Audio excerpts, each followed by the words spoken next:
The Last Dance at Anfield. Why Luis Díaz is leaving Liverpool. In the summer of 2025, Liverpool was buzzing with change. The old era had slowly dissolved.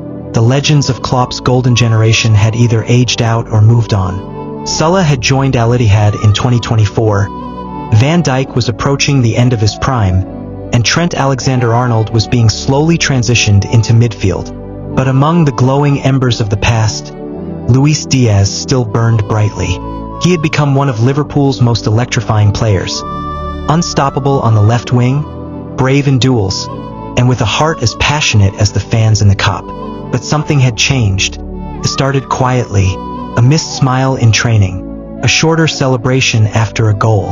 Rumors began swirling in early May 2025. Murmurs that Díaz was looking for something new, but no one expected it to be true. He was adored at Liverpool both by teammates and fans. Unknown to many, Díaz's decision was rooted not in football, but in something far more personal. Back in October 2023, his father, Luis Manuel Díaz, had been kidnapped in Colombia. Though rescued days later, the emotional toll had been profound. Díaz had returned to football quickly, but those close to him noticed a change. He began making frequent trips back to Barrancas, his hometown. He donated millions to rebuild football fields, funded schools, and even created a peace initiative with former guerrilla fighters in the region. He had always dreamed of being more than just a footballer. He wanted to be a symbol for Colombia's rebirth, a beacon of hope for those growing up with nothing, like he once did. During the 2024-25 season, he often called his mother after matches in the dressing room. One day, after a tough draw with Aston Villa, she simply said, "Mijo, it's time to come home." That call haunted him. Liverpool, too, was changing. With Klopp gone and Arne Slot trying to establish a new era, the atmosphere wasn't the same. The pressing wasn't as intense, the chemistry less fluid, and the football more structured. Díaz thrived in chaos, in open space and unpredictability. The new tactics saw him more restrained, asked to track back and hold shape rather than terrorize defenders freely. Though still putting up numbers, he didn't feel like himself. In January 2025, his agent received a discreet call from Barcelona, and then another from PSG, and then came Atletico Madrid. But one message stood out: "Come home, hermano." It was from Radamel Falcao, now serving as a sporting advisor for Atlético Nacional in Medellín, Colombia. The club offered something different, not money, not European glory, but purpose. They offered him a stake in the club's youth system, a role as ambassador, and a flexible contract that allowed him to play while building the infrastructure for young players across the nation. It was unheard of. A player still in his prime at 28, choosing to return to South America? But Luis Díaz wasn't like others.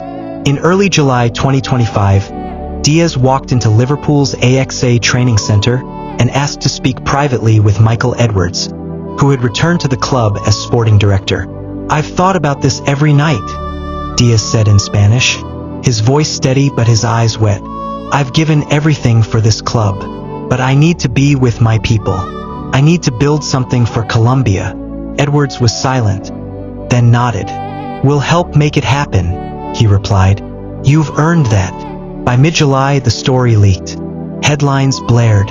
Luis Díaz set for shock departure from Liverpool. Colombian star chooses legacy over Europe.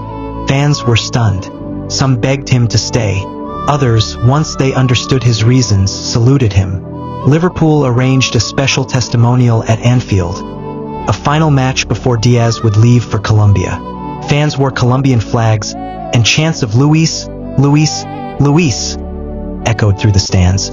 In the 79th minute, he scored one last goal. A signature curling strike from the left, right into the top corner.